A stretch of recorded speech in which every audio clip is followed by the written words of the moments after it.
시청자 여러분 안녕하십니까? 신은균의 국방TV 오신트레이더입니다. 오늘도 세계 각국의 안보 관련 소식들 중에 중요한 내용들을 일반 언론보다 더 빠르고 정확하게 전해드리는 인텔리전스 브리핑과 메인 뉴스를 가져왔습니다. 지금 미국 워싱턴 DC에서는 나토 정상회담이 진행되고 있습니다. 젤렌스키 대통령도 이곳에 갔는데 이 나토 정상회담 시기에 맞춰서 젤렌스키 대통령이 굉장히 큰 사고를 하나 쳤습니다. 사안에 따라서는 우크라이나 전쟁 자체는 물론이고 미국과 러시아의 관계도 더 심각한 방향으로 흘러갈 수 있기 때문에 이 사건이 어떤 의미를 갖는지 그리고 차후 어떤 후폭풍을 가져올지 살펴보겠습니다. 먼저 세계 각국의 주요 뉴스를 간추린 인텔리전스 브리핑 시작하겠습니다. 미국 상원의원 마이클 베넷 의원의 발언이 파문을 일으키고 있습니다. 베넷 의원은 트럼프가 올바른 길을 가고 있고 이대로라면 민주당이 11월 선거에서 대패하고 백악관은 물론이고 상원과 하원까지 모두 뺏길 것이라고 저주에 가까운 말을 퍼부었습니다. 자, 베넷 의원, 재선 상원 의원이고 콜로라도주가 지역구입니다. 민주당 소속이고요.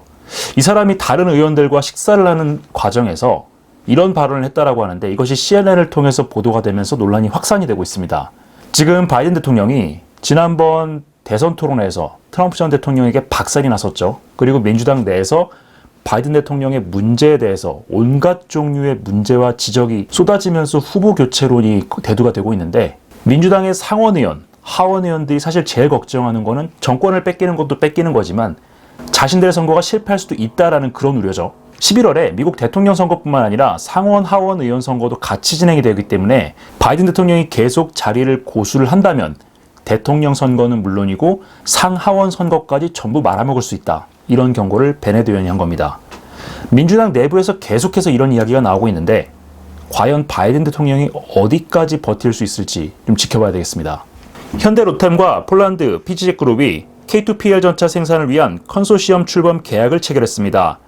양측은 연내 820대 계약 수주를 목표로 협력을 더욱 강화하기로 했습니다. 얼마 전 폴란드 투스크 총리가 독일과의 전차 공동개발, 그러니까 지금 독일 주도로 진행되고 있는 MGCS 사업에 참여할 수 있다라는 언급을 했었죠. 이것 때문에 K2PL 전차가 위험해지는 것이 아니냐라는 관측이 나오는데 사실 폴란드 내부 정치적인 상황으로 들어가 보면 이 PGZ 그룹 굉장히 많은 노동자들이 고용이 돼 있고 이에 따라서 정치적인 영향력도 꽤 강한 국영기업인데 이 기업 입장에서는 만약에 MGCS에 협력하게 될 경우에 독일, 프랑스, 스페인 이 세 나라와 파일을 나눠 가져야 됩니다. 그런데 현대 로템과 K2PL을 생산할 경우에는 이 로템의 사실상의 유럽 사업자로서 자신들의 더 많은 파이, 더 많은 지분을 가져갈 수 있기 때문에 폴란드 정부가 K2PL을 선택하는 것이 훨씬 더 좋은 선택이 되겠죠.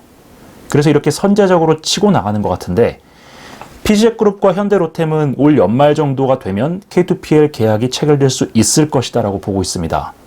부디 폴란드 정부가 입장을 바꾸지 말고 계속 K2PL 전차로 사업을 유지해 주기 바랍니다. 레바논 헤즈볼라가 골란 고원에 무유도 로켓 40여 발을 난사했습니다. 나파 교차로에서 이동하던 차량이 피격돼서 남성 1명, 여성 1명이 사망했습니다.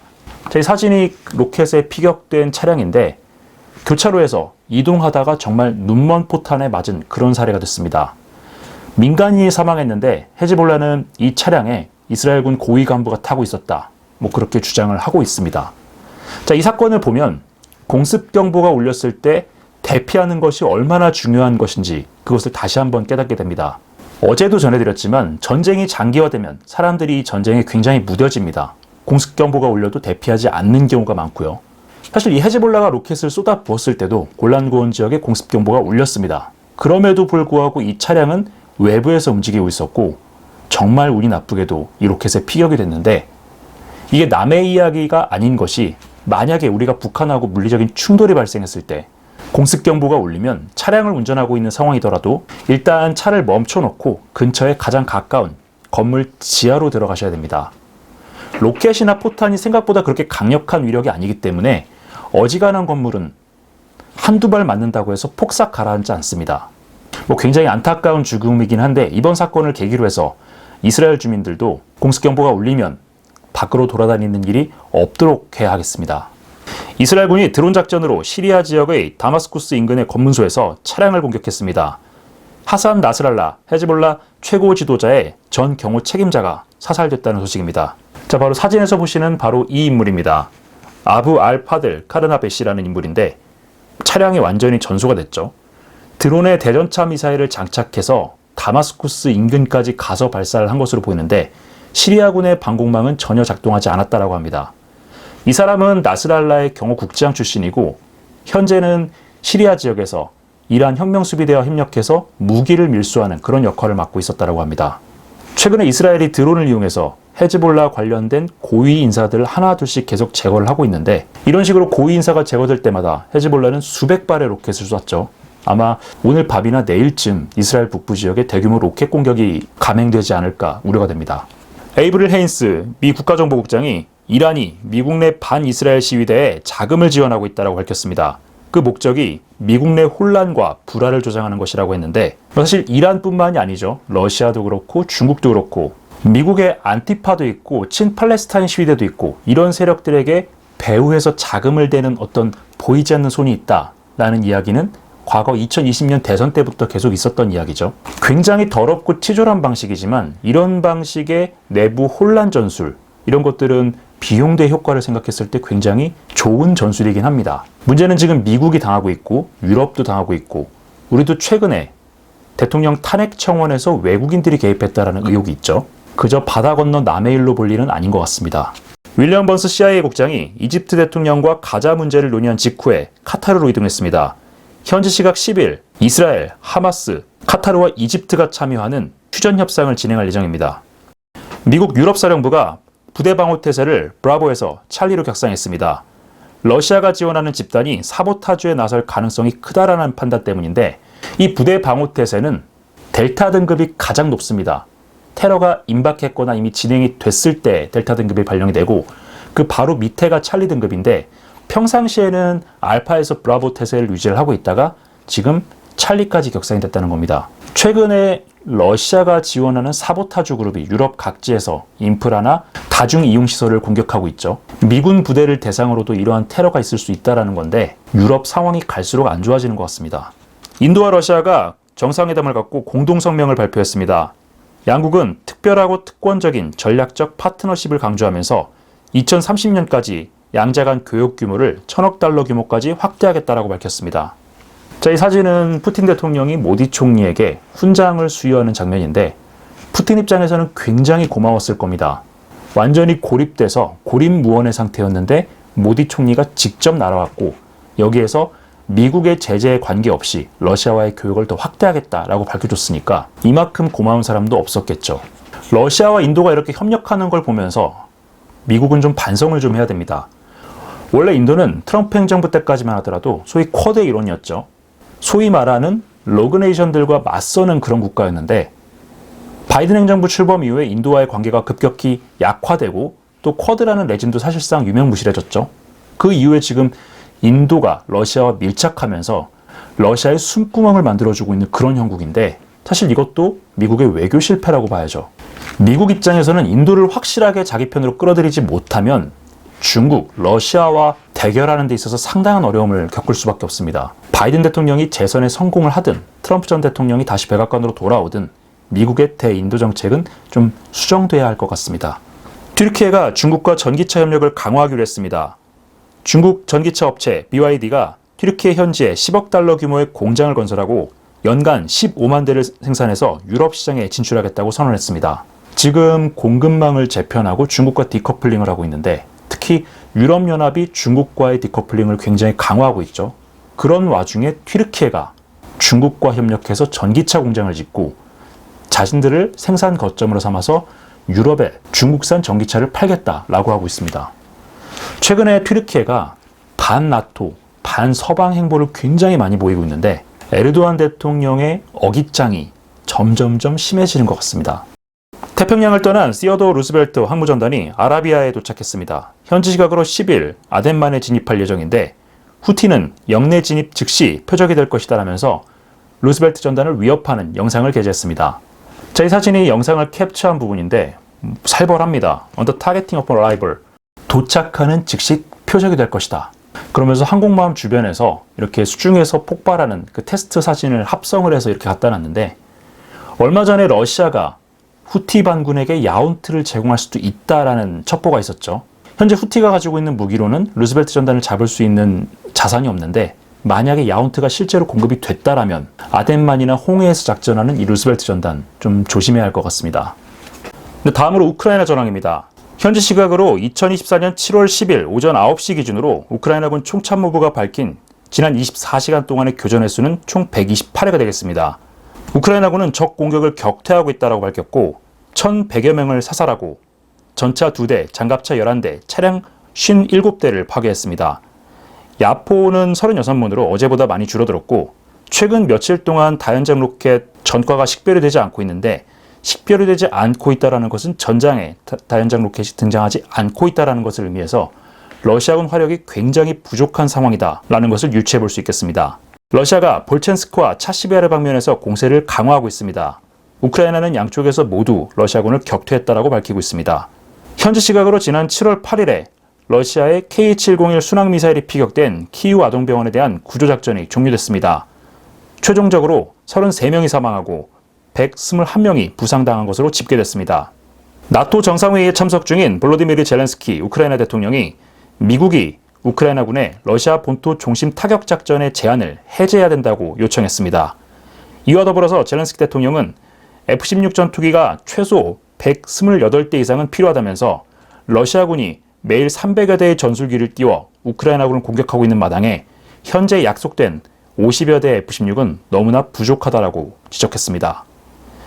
제이크 설리번 미 국가안보 보좌관이 나토가 조만간 우크라이나 훈련사령부를 창설하고 키우에 대원들을 배치할 것이라고 밝혔습니다.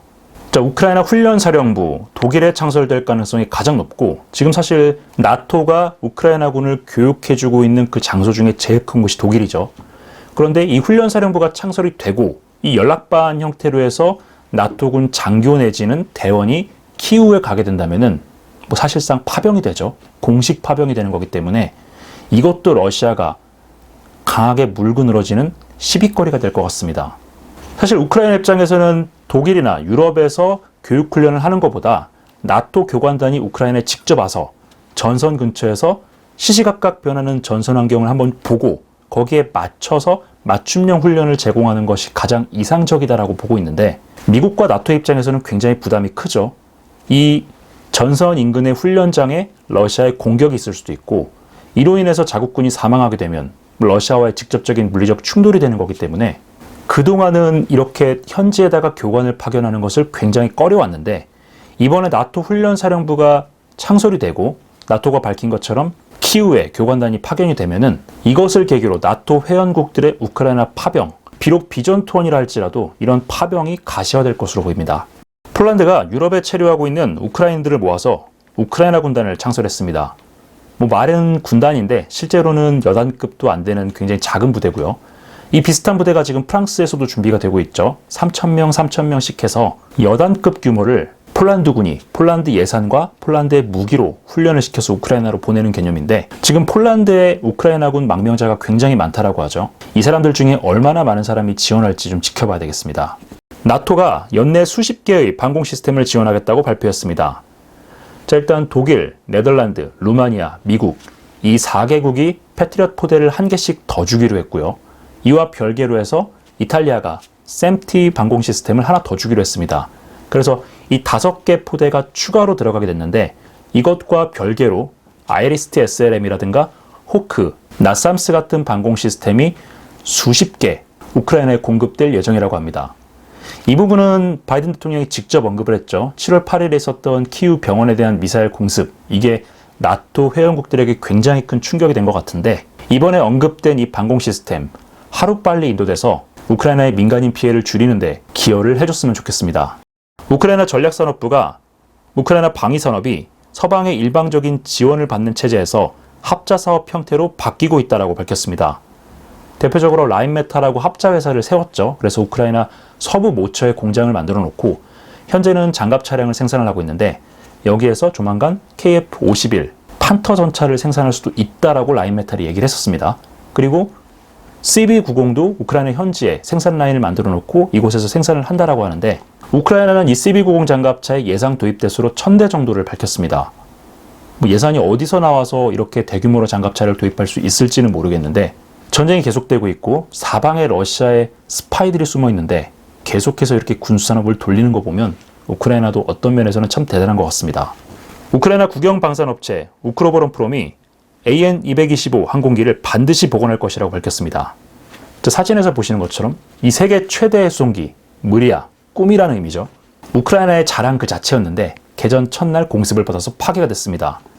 우크라이나는 이것을 어떻게든 복원을 시키고 싶어 하는데 예산, 부품, 모든 면에서 지금 걸림돌이 있죠. 우크라이나가 이 수송기를 복원하려고 하는 것은 상징성이 굉장히 크기 때문인데, 지금은 이 상징성에 집착할 것이 아니라 전장에서 실제로 쓸 수 있는 무기를 하나라도 더 만드는 게 중요하지 않을까 싶습니다. 자, 오늘 메인 뉴스는 굉장히 심각한 소식입니다. 우크라이나가 나토 정상회의 개막에 맞춰서 큰 사고를 하나 쳤는데, 미국과 러시아가 이 사건에 대해서 어떻게 반응할지 지켜봐야 되겠습니다. 나토 정상회의에 참석 중인 볼로디미르 젤렌스키 우크라이나 대통령이 미국과 나토 동맹들에게 러시아 본토에 대한 종심 타격 제한을 해제해달라고 총력 외교전을 펴고 있습니다. 미국과 나토는 확전에 대한 우려 때문에 망설이고 있는데, 우크라이나가 정상회의 개막에 맞춰 러시아 전략시설을 타격했습니다. 우크라이나 군사정보국이 장거리 자폭 드론을 활용해 러시아 남부 아스트라안주 지나멘스크 인근의 군사시설을 공습했으며, 드론에 피격된 기지에서 폭발과 화재가 식별됐다고 복수의 오신트 소식통이 현지 시각 7월 11일 리포트했습니다. 공습은 나토 정상회의가 시작된 7월 9일 오후에 실시됐는데요.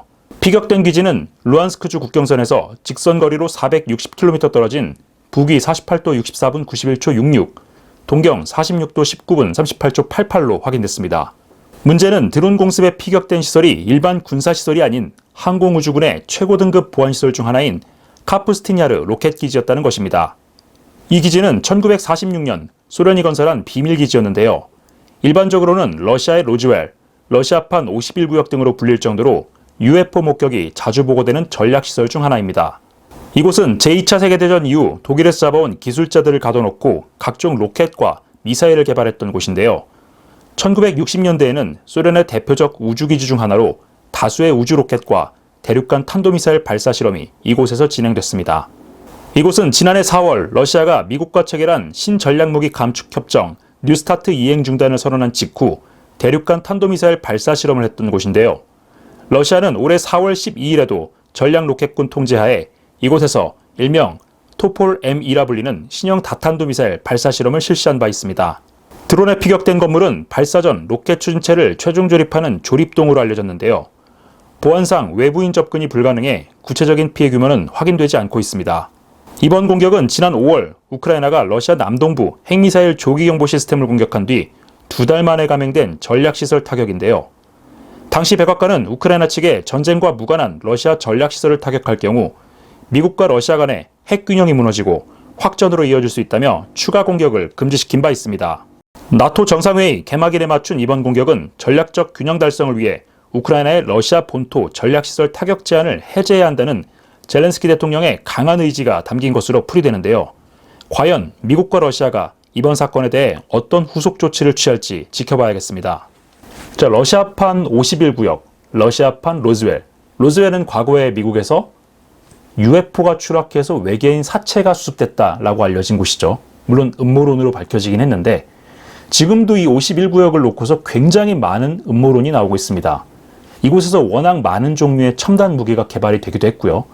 이 주변, 여행을 가보신 분들은 아시겠지만은 간판이 써 있습니다. 치명적인 무력 사용이 승인됐다. 이곳에 접근하면 경고 없이 사살될 수 있다. 이런 내용들이 있죠. 그만큼 보안 등급이 높은 시설이라는 건데 이 러시아판 로즈웰, 러시아판 51구역이라고 불릴 정도로 보안 등급이 높은 시설에 대해서 우크라이나가 드론 공습을 감행했다는 겁니다. 자, 이 카프스티냐르, 이 지역은 루안스 국경에서 직선거리로 460km, 그러니까 전선이 형성된 지역에서 약 600에서 700km 후방에 있는 곳입니다. 굉장히 멀죠. 얼마 전에 러시아가 이 도네츠크와 루안스크 지역에 방공을 강화하기 위해서 S-350 신형 방공 시스템을 배치했다라고 발표한 적이 있는데 발표하기가 무섭게 곧바로 방공망이 뚫려서 여기까지 드론이 날아갔습니다. 자, 이 짧은 영상 보시겠는데요. 카프스니아르 외곽에서 촬영된 영상을 보시면 로켓 조립동 위에서 검은색 연기가 피어오르고 있는 게 보입니다. 드론에 피격돼서 내부에 뭔가 화재가 발생한 것 같은데 아마도 공격했던 당시 시점에는 이 기지 내부에 발사를 준비하고 있는 로켓이나 미사일이 없었던 것으로 보입니다. 만약에 있었다면 굉장히 큰 유폭이 발생했겠죠. 이 기지 공격이 굉장히 주목받고 있는 이유는 이 기지에서 러시아군이 계속해서 ICBM 테스트를 하고 있기 때문입니다. 지난 4월에도 보시는 것처럼 토폴-M이라고 해서 신형 야르스 미사일에 탑재하기 위한 다탄두 재도립체, 이것을 개발하려고 여기서 시험 발사를 했었습니다. 우리 국방과학연구소 미사일 발사 실험장, 충남 모처에 있는 그 지역도 굉장히 보안 등급이 높죠. 국가 전략시설로 분류가 되기 때문인데 바로 그곳을 우크라이나가 공격을 한 겁니다. 이 사진에서 보시는 것은 지난 5월 22일 우크라이나가 장거리 자폭 드론을 이용해서 파괴한 보로네시 DM이라는 UHF 장거리 조기 경보 레이더 기지입니다. 기지에 완전히 큰 구멍이 2개가 뚫렸죠. 우크라이나는 이렇게 러시아의 전략시설을 타격하고 싶어 하는데 미국은 이 보로네시 DM 타격 직후에 우크라이나에게 경고를 했습니다. 전쟁이랑 무관한 곳이니까 이런 곳은 건드리지 말아라. 확전이 될 수 있다. 사태가 더 악화될 수 있다. 이런 경고를 함께 했었는데 미국이 경고를 했음에도 불구하고 젤렌스키 대통령이 이 공격을 승인한 이유, 보지 않아도 뻔하겠죠. 지금 젤렌스키 대통령은 굉장히 심각한 위기 상황에 내몰려 있습니다. 죽느냐 사느냐 하는 것인데 바이든 대통령이 재선에 성공하면 그리고 계속해서 무기를 지원을 해주면 전쟁이 어느 정도 연장은 될 수 있겠지만은 문제는 지금 바이든이 후보가 교체가 되느니 마느니 이런 얘기가 나오고 있고 미국 도박꾼들은 트럼프의 승률을 95%라고 보고 있다고 하죠. 트럼프 전 대통령이 다시 집권하게 되면 24시간 안에 휴전을 하겠다라고 여러 차례 공언을 한 적이 있습니다. 그 휴전이라는 것은 러시아가 지금 점령하고 있는 지역들을 그대로 러시아에게 넘겨주고 이런 식으로 전쟁이 끝나게 되면 젤렌스키는 승장이 아니라 패장이 되죠. 정치적으로 굉장히 큰 위기에 직면하게 되고요. 계엄령이 해제되면 곧바로 대통령 선거를 해야 되는데 대선에서 질 가능성이 높겠죠. 그리고 젤렌스키는 이번 전쟁 기간 중에 정적을 너무 많이 만들었습니다. 대통령의 재선이 되면 다행이겠지만 그렇게 되지 못할 경우에는 암살 1순위가 될 수도 있죠.